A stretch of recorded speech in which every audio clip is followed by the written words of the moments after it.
Wednesday, January 11th. Number 26 has some thermometers in it now. I have a brood minder with just a temperature sensor between the two brood boxes.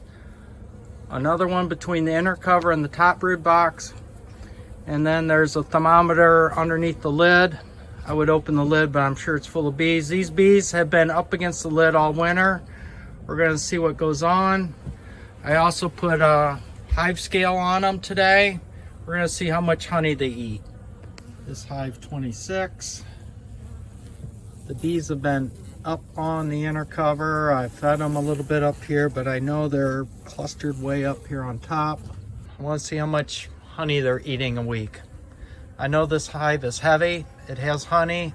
Why are they up at the top? Friday the 13th. January the 13th. 31 degrees outside. We're looking at hive 26 again. Put the weight scale on the other day. Got the other brood minders in here. I'm gonna pop this lid and take a look. I bet there's bees underneath this lid at 30 degrees. I have a thermometer in there. We're gonna take a look at that. Hopefully I don't get stung. So here goes. Oh, I can hear the bees. There they are. And it's 69 degrees right there. Get all the bees back in. Close my lid. So part of this experiment on this hive is, should I put insulation above the lid? Between the lid and the inner cover? Where's the best place to insulate? Obviously, this 2 inches of styrofoam on a 31 degree day with the bees underneath, 69 degrees. I guess they can break cluster at 69, but you know, we're always told that bees cluster at 50. Is that 50 their temperature or 50 outside temperature? Just more questions. I should have downloaded my brood minder ahead of time, but up here, the brood minder here is 87 degrees, 67 in this spot. So heat rises, clusters in here. It's been a couple weeks since I've been out inspecting my beehives to look at the thermometers I have in them. So it's Groundhog Day, February 2nd. Pick this up. We got a few bees underneath there.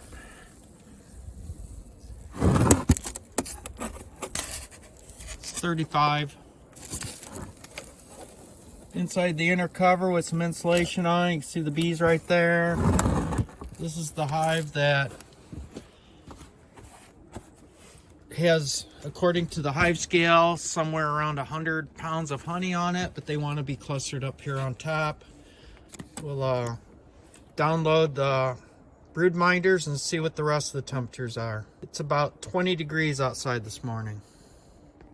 Now we get to the nuts and bolts of this video.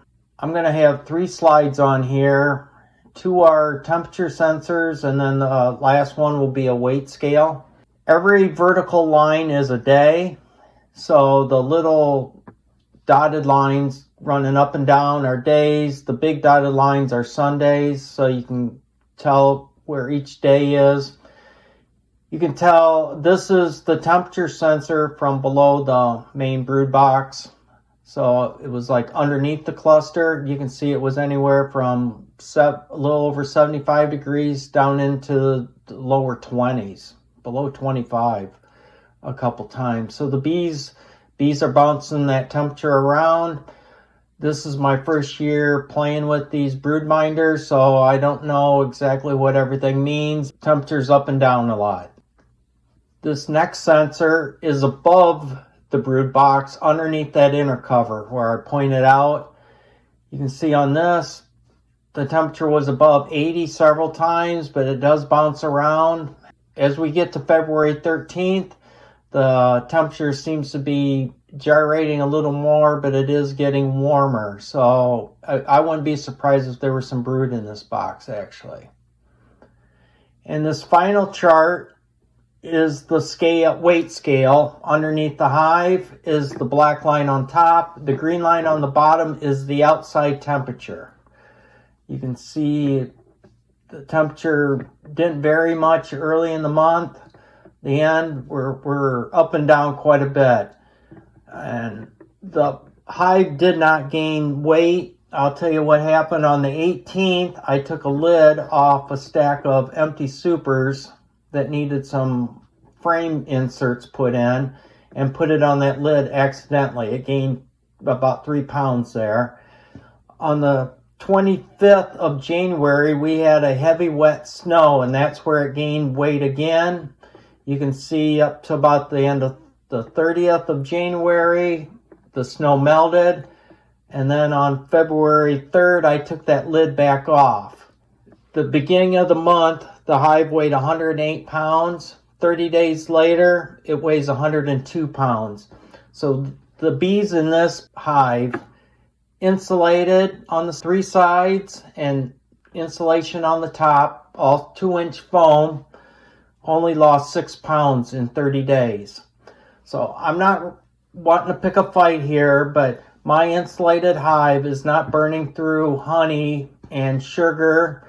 The bees aren't clustered. I think the bees are not clustered because of our warm temperatures. On this chart, you can see it was outside temperature was not that cold for the whole month. And this is probably the coldest part of the winter, would be mid-January to early February. So the bees were not clustered. They're roaming around. They're staying in the hive. The last, the 13th, 14th, the bees were flying when it got up to 50. So any day that's about 50, these bees do fly. So there's 1, 2, 3, 4, maybe 5 days that they were out flying. The rest of the time in Northwest Ohio, my bees have been locked in those boxes. So my bees are not burning through tons and tons of honey. With that, I will continue on doing this experiment till spring, and maybe by next year I'll have some more. I have 2 more hive scales on 2 other hives, but I didn't have them balanced correctly and the weights were way off.